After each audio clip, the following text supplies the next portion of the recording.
베드로는 하나님을 오해하고 있었던 대표적인 사람인데, 그럼에도 불구하고 베드로는 하나님께 은혜를 받은 자였습니다. 베드로가 열심히 있는 자고 또 자기에게 주어진 것을 최선을 다하는 자였습니다. 베드로 처음 예수님을 만날 때는 언제였냐면 그 인생이 빈배가 되었을 때입니다.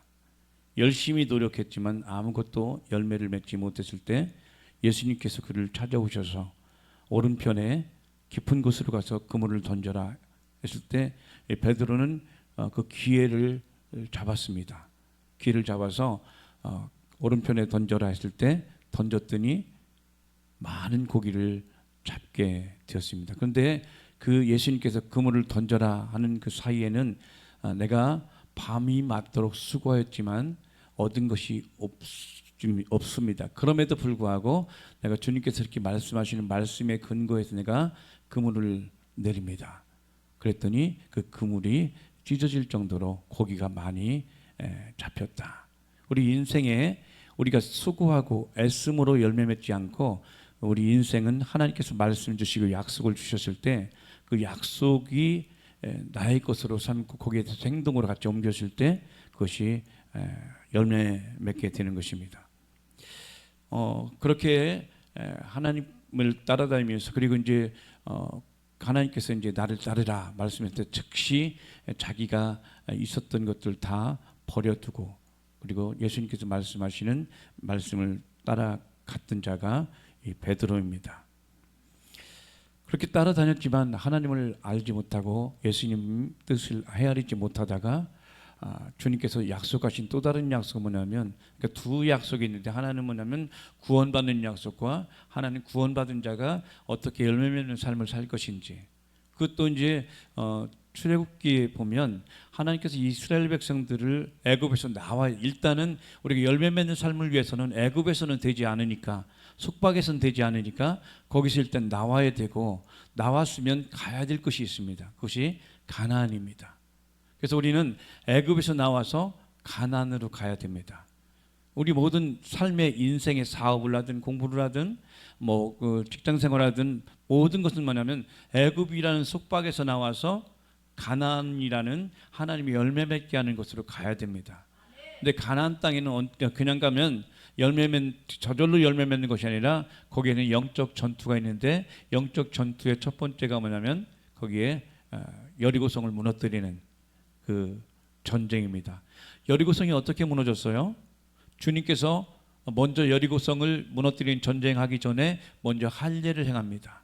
할례는 뭐냐면 몸에 있는 육신의 생각과 육신의 마음을 제하는 것이 할례입니다.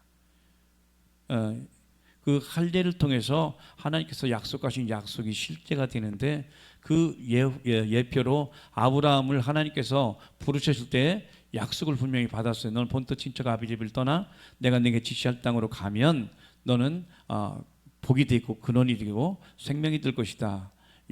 말씀하셨는데 그런데 그렇게 말씀하셨음에도 불구하고 24년이 지난 후에도 여전히 하나님께 주신 아들이라는 약속은 아직 이루어지지 않았었습니다. 99세가 됐을 때 주님께서 말씀하시기를 너는 할례를 행하라. 그래서 할례를 행했더니 하나님께서 그 할례를 통해서 육신의 것이 제해지고 나니까 비로소 하나님께 주시는 참된 열매가 맺어지더라. 우리 성도들도 마찬가지로 하나님께 주시는 은혜 안에서 새로 거듭나고 나와서 살아가는 그 약속을 받은 자였지만 그 약속이 실제가 되기 위해서는 우리가 해야 할 것이 있는데 그것이 바로 영적 전쟁, 영적 전투입니다. 오늘 베드로는 그렇게 하나님의 뜻을 알고 하나님을 향해서 이 고백한 그 고백 후에 그런 거 기억하시죠? 이 베드로가 너희는 나를 어떻게 생각하고 내가 누구라고 정의하느냐? 너는 예수를 무엇으로 아느냐 할 때 주는 그리스도십니다.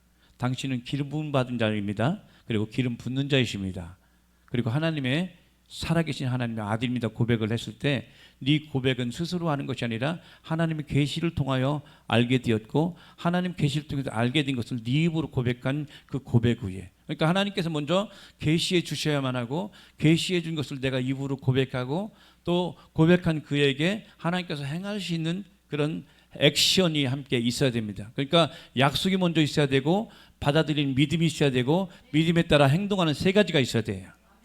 근데 사람들은 이 믿음이라는 것이 막연하게 추상적인 개념으로 생각하게 되는데, 믿음은 예수님께서 우리를 위해서 이미 이루시기 위해서 십자가에 몸짓고 피 흘려 죽으심으로 이 모든 것을 완성해 놓으셨는데, 그것을 베드로전서에게 이제 처음에 이렇게 말하죠. 예수 그리스도의 사도 베드로는 본도, 갈라디아, 갑바도기아, 아시아, 비두니아에 흩어진 나그네에게 편지를 합니다. 여기 이제 나그네는 뭐냐면 우리가 많이 들었을 거예요. 디아스포라라는 얘기를, 그 선교적인 개념에서 흩어져 있는 유대인을 디아스포라라고 표현하는데, 여기에 흩어진 나그네가 디아스포라입니다. 여기 나오는 원어의 의미가. 그러니까 디아스포라는 이게 두 단어가 합해졌는데 흩어서 씨를 뿌리다, 이런 의미가 디아스포라입니다. 그러니까 하나님께서는 이스라엘 백성들이 두려워서 자기들끼리 뭉쳐 있을 때 하나님께서 이스라엘 백성들을 흩어 여기저기 자기 삶의 현장으로 가라고 말씀하는 거죠. 우리 성도님들도 주일날 주님께서 이곳에서 말씀을 듣고 여기서 들었던 말씀을 삶의 현장에 가서 실제 그것을 씨를 뿌리고 열매 맺는 삶을 이뤄내는 삶이, 우리 성도들의 삶이 있을 때 열매 맺게 되는 것입니다. 사람들은 그냥 관념적으로 있지만 믿음은 관념, 명사가 아니라 믿음은 동사입니다. 믿음은 움직이지 않고 생각에 머물면 열매 맺지 못하지만 믿음이 액션, 동사로 움직이게 되면 그때부터 믿음의 열매가 맺기 시작합니다. 자, 그러면 이렇게 하나님께서 흩어진 나그네, 그러니까 이 성도들 한 사람 한 사람이 교회이고, 교회인 여러분들은 각 가정에 가고 사회에 가고 직장에 가고 사업에 가고 장래 비전 낼 때에서 여러분 한 사람 한 사람 다 이렇게 씨로 뿌려진 자들이에요. 곧 여러분 안에는 뭐가 있냐면 그 씨는 하나님의 말씀이거든요. 하나님의 말씀이 있는 여러분이 가정에 가면 가정에 하나님의 열매가 맺히게 되고, 사업장에 가면 사업이 하나님의 열매가 맺게 되고, 그래서 우리는 다 주님의 씨를 머금은 자들이에요. 성경이 말하는 예수의 신부는 뭐냐면 신랑의 씨를 받는 자가 신부잖아요. 그래서 우리 모두는 예수님이 신랑이고 우리 모든 성도는 예수님의 신부라고 표현하는 것은 남자 여자를 이야기하는 것이 아니라 씨이신 예수님의 말씀과 예수님의 생명을 받는 모든 자를 신부인데, 일반 신부가 아니라 거룩한 신부라고 하는 거죠. 그래서 우리 모든 성도는 예수의 신부, 곧 예수님께서 던져주시는 씨를 받는 자, 생명을 받는 자. 그래서 이렇게 우리도 그러죠. 결혼하면 이 남자의 씨를 여자가 받아서 10달 동안, 10이라는 완성 숫자거든요. 10달 동안 쫙 태에 있다가 그 밖으로 나오게 되면 그때부터 그것을 자녀라고 그러죠. 나오게 되면 대중에 있는 자가.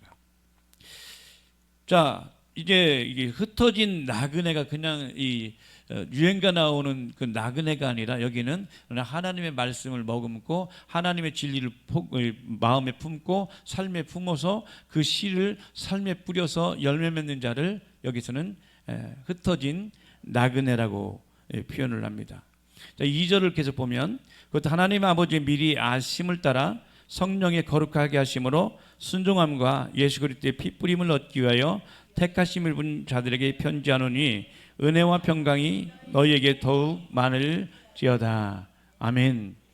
자, 여기 보니까 하나님께서 미리 아신다. 성경에 나오는 안다, 이것은 이제 그 히브리어와 헬라어 둘 다 같이 여러분 많이 들으셨을 거예요. 지금 설교를 통해서 여기서 안다는 것은 이제 야다라는 표현이고, 헬라어로는 기노스코, 똑같은 의미인데 번역을 그렇게 한 거거든요. 안다는 것은 뭐냐면 이 관계적으로 아는 것을 말해요.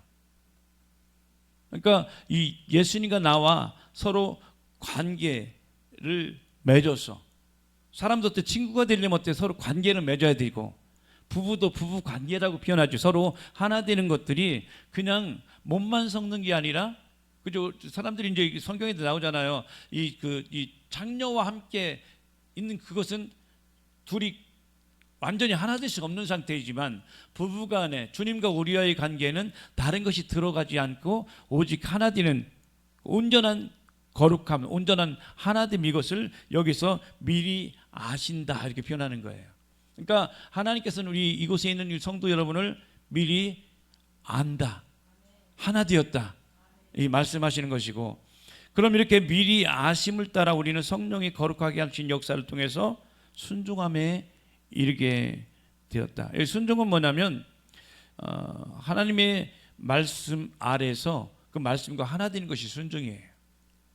그러니까 주께서 주신 말씀과 내가 하나 되어서 연합해서 하나 되면 내가 나오는 것이 순종이 되어진다고요. 순종은 내가 노력하거나 애써서 되는 것이 아니라 하나님의 말씀이 내 안에서 품고 품어진 말씀이 내 안에서 이해되고 나와 하나가 되면, 그러면 나한테 나오는 것이 순종으로 나오게 돼요. 이런 거죠. 우리가 부모가 아니면 선생님이나 누가 제자와 자녀들에게 너 이거 해라 하면 그 전환자의 마음을 알고 그 뜻을 알고 그것을 내가 딱 하나가 되면 그냥 그대로 행하게 되죠. 순종은 노력해서 되는 것이 아니라 하나 되면 되어지는 것이 순종입니다. 그래서 하나님의 말씀, 하나님께서 주신 진리, 우리 또 아까 임예라는 찬송을 통해서 우리가 신령과 진정으로 한다는 거 뭐예요? 영은 뭐냐면 주님께서 영으로 주신 하나님의 말씀과 그 영으로 하나 되게 하신 그 말씀과 내가 하나 되게 하는 그 진리란 알레테이아는 뭐냐면 주님께서 주신 것들을 벗겨내서 완전히 폭로하는 것, 그대로 드러내는 것, 그대로 나타내서 보여주는 것, 뭐 계시라고 표현하기도 하고 그렇게 이 보여지게 하는 이것이 주께서 우리에게 주시는 그 말씀이죠. 자, 그런데 이렇게 순종함은 뭐냐면 성령이 거룩하게 하심을 통해서 우리가 순종하게 되고, 그리고 그렇게 순종함과 예수 그리스도의 핏뿌림을 얻기 위해서 성도들이 택함 받았는데, 그렇게 이 그 주의 핏뿌림과 예수 그리스도의 거룩하게 하심으로 순종함에 이르게 되고 말씀과 하나 된 자에게 나타나게 되고 하는 것은 은혜와 평강이 너희에게 더욱 많을지어다. 살아가면서 우리에게 필요한 것은 은혜입니다. 은혜. 노력이 아니라 은혜. 다 이루어서 우리에게 주신 것, 그것들이 무엇인지를 우리가 볼 수 있는 눈이 열려야 돼요. 그것을 볼 수 있는 눈이 열리지 못하면 내 노력으로 살아가게 돼요. 그것이 율법이라고, 율법주의라고 표현하고, 근데 그 은혜를 알게 되면 그냥 누리는 자가 돼요. 누리는 자가. 그래서 여기에 은혜와 평강이 너희에게 더욱 많을지어다. 그러니까 은혜와 평강이 좋은 것인데 그것이 조금이 아니라 많으면 많을수록 좋은 게 은혜와 평강입니다. 은혜와 평강. 자, 은혜는, 카리스는 우리가 이룰 수 없는 죄의 문제, 사망의 문제, 마귀와의 전쟁, 이런 것들을 주님께서 먼저 이루어 주신 것이 은혜고, 그리고 평강은 에이레는 뭐냐면 번영, 안전, 이런 뜻입니다. 그러니까 주님께서 십자가를 통해서 이루어 놓으신 은혜를 통해서 우리는 번영 안으로 들어가야 되는, 그러니까 주님께서 십자가에 죽으신 이유는 우리 성도들이 번영하고 하나 되었어요. 여기 이제 이 에이레네라는 평강 안에는 하나가 되는데 이전에 분리됐다가 다시 새롭게 하나가 되었다는 표현까지 있어요. 그러니까 번영은 이전에 분리되었다가 죄로 인해서 나눠졌다가 다시 하나 되었을 때 번영이 나타난다는 것이 에이레네입니다. 자, 그래서 하나님께서는 이렇게 우리에게 교회된 자에게 은혜와 평강이 더욱 많아지는 존재가 되어야 된다. 그래서 이제 이때부터 이제 우리는 우리 항상 기뻐하라, 쉬지 말고 기도하라, 범사에 감사하라, 이는 그리스도 예수 안에서 너희를 향하신 하나님의 뜻이니라. 하나님의 뜻은 우리 항상 기뻐하는 삶이에요. 왜냐하면 오전에도 우리 선교사님 말씀하셨지만 어떤 일이 있을 때 그 일을 보는 것이 아니라 일 뒤에 있고 일을 역사하시고 일이 되게 하시는 하나님을 바라보는 것이에요. 할렐루야. 우리 살아가면서 사업하면서 어떤 아이디어가 떠오를 때 막히면 그때 그 막혀 있는 것이 아니라 막힌 것을 너머에 계신 주님을 바라보면 그분이 열어주신다고요. 다윗과 골리앗의 싸움 어떤가요? 앞에 있는 골리앗은 큰 산이었습니다. 이길 수는 힘이었습니다. 그런데 골리앗을 향해서 사람들은 골리앗이라는 문제에 집착하고 그 문제 안에 갇혀 있을 때 그들은 두려움에 떨었지만 다윗은 그 앞에 있는 골리앗, 너머에 계신 골리앗을 완전히 부러뜨리고 완전히 그를 파쇄할 수 있는 하나님의 능력을 봤단 말이죠. 자, 그래서 바울도 그러죠. 나는 못합니다. 그러나 하나님은 모든 것을 하십니다. 그렇기 때문에 나는 모든 걸 하시는 하나님 안에 머물 때, 내게 능력 주신 주님 안에 있을 때 나는 모든 것을 할 수 있습니다. 나로는 안 되지만 주님이 함께 하시면 됩니다. 주님이 나를 도우시면 됩니다. 주님이 나와 함께 하시면 나는 넉넉히 이깁니다. 이 고백이 바로 다윗 그리고 솔로몬, 모든 믿음의 사람들이고, 그것을 집약해서 표현한 것이 지금 이 사도 바울의 고백인 것이죠. 자, 그래서 너희에게 은혜와 평강이 더욱 많을지어다. 이것은 뭐냐면 계속 너희에게 증가될지어다. 그러니까 하나님께 주시는 성령 안에서 거룩하게 되고, 그리고 하나님 말씀에 순종하는 자가 되고, 그러면 하나님께서 그것의 핏부림을 통해서 완전 지와 상관없는 자가 된 우리들에게 하나님께서 계속해서 은혜와 평강이 계속 공급된다. 은혜와 평강이 계속 공급되며 그것이 증대되는 것이 하나님께서 우리에게 편지를 보낸 이유예요. 자, 그래서 하나님께서는 이렇게 이제 3절부터 우리에게 예수님께서 이렇게 하나님께 주신 복을 누리는 자가 될 수 있도록 하신 것을 보는데, 자, 3절 함께 봅시다. 찬송하리로다. 우리 주 예수 그리스도의 아버지 하나님이 그 많으신 긍휼대로 예수 그리스도의 죽은 자 가운데서 부활하심으로 말미암아 우리를 거듭나게 하사 산소망이 있게 하시며. 자, 지금 예수님이 죽은 자 가운데서 부활하심으로 통해서 우리가 거듭났다. 여기 거듭난다는 것이 이제 두 가지 의미가 있는데, 다시 났다는 표현과 함께 위로부터 났다는 두 가지 의미예요. 합해 보면 다시 태어나는데 땅이 아니라 위로부터 태어나는 것이 거듭난 거예요. 그러니까 지금 예수님의 부활은 여러분과 우리 성도와 상관이 있게 되는데, 예수의 죽으심 그리고 부활은 죄에 대해서 죽고 하늘로 위로부터 공급되는 하나님과 막힌 것들이 다시 열려지는 그런 존재가 되었던 것이 거듭남이에요. 여러분, 거듭났어요. 위로부터 났어요. 그렇기 때문에 우리는 이제는 위로부터 부어주시는 하늘의 것들을 누리는 자가 되고, 그것들을 여러분의 것으로 되게 해야 됩니다. 자, 4절에 볼까요? 썩지 않고 더럽지 않고 쇠하지 아니하는 기업을 잊게 하시나니 곧 너희를 위하여 하늘에 간직하신 것이라. 그러니까 이 땅에 있는 것은 썩고 더럽고 쇠하지만 하늘에 간직한 것, 여기 하늘에 보관하셨다는 표현이에요. 누구를 위해서? 여러분을 위해서. 5절에 보니까 너희가 말세에 나타내기로 예비하신 구원을 얻기 위하여 믿음으로 말미암아 하나님의 능력으로 보호하심을 입었나니. 이제 여기에 이제 나온 말세가 이제 어떤 의미냐면 세상의 끝, 이제 우리 의미로 보면 세상의 끝인데, 여기에 말세, 말은 맞음, 그 계시록의 마지막이라는 것과 세는 뭐냐면 이 두 가지 시간을 말하는데, 여러분 들어보셨죠? 크로노스, 카이로스 들어봤죠? 크로노스의 시간, 카이로스의 시간. 전혀 안 들은 것처럼.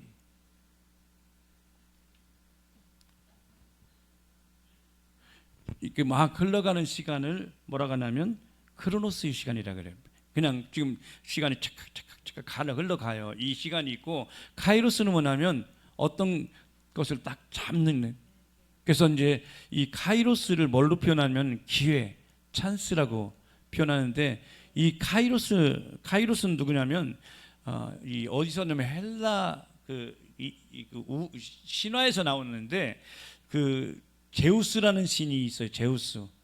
제우스 신의 마지막 막내 아들임이 이 카이로스인데, 이 카이로스는 기회, 찬스, 기회, 찬스예요. 그러니까 여기 이제 너희가 말세라는 말 안에 뭐가 있냐면, 너희에게 기회가 올 텐데 그 기회를 잡는 자가 있고 기회를 잡지 못하는 자가 있을 것이다. 그래서 이 카이로스 신의 그림이 있는데, 그 그림은 어떻게 되냐면, 카이로스 신은 앞머리가 길어요. 머리가 엄청 길고 여기 풍성해요. 숱도 풍성해요. 안 빠졌어요. 그런데 카이로스의 그 뒤는 없는 대머리예요. 그래서 우리가 기회 앞에 있을 때 잡기는 쉽지만 지나가는 대머리를 어떻게 잡아요? 그러니까 하나님께서 말세에 우리에게 주신 것은 뭐냐면 이 나에게 기회 주었을 때 그 기회를 잘 잡는 자가 되어라. 여러분 대머리는 못 잡아요. 숱이 풍성하고 앞에서 잡아야 돼요. 기회는 뒤에서 잡는 것이 아니라 앞에서요. 그러기 위해서 우리는 이것이 무엇인지 분별할 수 있도록 눈이 열려야 되겠죠. 그런데 5절 보니까 어때요? 너희가 말세에 나타내기로 예비하신 구원을 얻기 위하여 믿음으로 말미암아 하나님의 능력으로 보호하심을 입었나니. 그러니까 보호하심을 입었으니까 어때요? 그 기회를 잡을 수 있다는 거죠. 할렐루야. 예, 자꾸만 뒤로 미루지 말고 그것을 잡아서 여러분의 것이 되기를 바랍니다.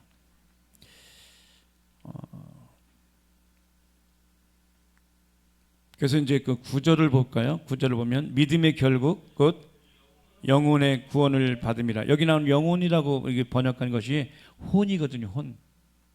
믿음의, 그러니까 우리가 어떤 그 기회를 잡는 것은 생각의 싸움이거든요. 막 고민하잖아요. 계산하고 생각을 막 하다가 그때 그렇게 했을 걸 하는 이 생각에 이것이 있는데, 결국은 믿음의 결국 구원을 받으면 어떤 일이 이루어지겠어는 우리 혼이 하나님께서 주시는 이 기가 막힌 은혜의 진리의 말씀으로 딱 장착이 되면 그때부터 우리의 구원과 열매는 나타나기 시작한다는 것이죠. 자, 10절 계속 볼까요? 이 구원에 대하여는 너희가 이 말 은혜를 예언하던 선지자들이 연구하고 부지런히 살펴서, 그죠? 그러니까 이 선지자들이 하는 일이 뭐냐면 하나님께서 은혜의 말씀을 주신 것들이 이때인지 저때인지 언제인지를 계속 연구하고 하는 것이 선지자예요. 여기 보니까 이 선지자들은 열심히 찾고 이거 연구하는 과정이 필요한 것처럼 우리 성도님들도 말씀을 읽으면서 기도하면서 하나님께서 주시는 것들을 열심히 찾아야 돼요. 그냥 오지 않아요. 그리고 열심히 찾는데 11절에 보니까 그리스도 영이 어디 계시대요? 예, 그리스도 영이 어디 계시다고요? 열심히 찾다 보니까 그리스도 영이 밖에 있지 않고 자기 속에 있음을 발견한 거예요. 그리고 그렇게 그리스도 영이 받으실 고난과 후에 얻으실 영광을 미리 증거하여 어느 시 어떠한 때를 지시하는지 계속해서 생각하는 거예요. 자, 오늘 우리는 베드로전서 1장의 베드로가 자기 자신을 알지 못하고 성령 알지 못할 때에 그렇죠, 주는 그리스도의 살아계신 하나님의 아들이라고 고백했을 때 하나님께 칭찬받았던 자가 예수님께서 이제 네가 그걸 알았으니 그것이 계시되었으니 내가 죽을 때가 되었다. 그리고 십자가에 죽는다고 했더니 주님 그거 안 됩니다. 그럴 때 다시 예수님께서 이 사단아 물러가라. 그러니까 좀 이 베드로는 계시가 부분적인 계시였죠. 오늘날 우리도 완전한 계시에 이르기까지 우리가 자라나야 됩니다. 그것을 이미 주셨어요. 그런데 그 그리스도 영이 지금 어디 계시다고요? 내 안에 계세요. 내 안에 계셨으면 좋겠는데가 아니라 계셔요. 그러니까 주님께서 내 안에 계신 것을 믿는 것과 내 안에 계셨으면 좋겠다는 소망과는 달라요. 그래서 여러분 안에 계신 주님을 드러내시기 바랍니다. 그러기 위해서는 계속해서 내 안에 계신 주님을 확증하는 시간들이 있어야 됩니다. 그래서 9절의 믿음의 결국이 혼의 구원이다. 믿음의 결국은 주님께서 약속하신 약속을 내 혼에게서 먹이는 것이다. 내 혼이 생각이 깨닫게 하시는 것이다 하는 것이 오늘 우리에게 주신 말씀입니다.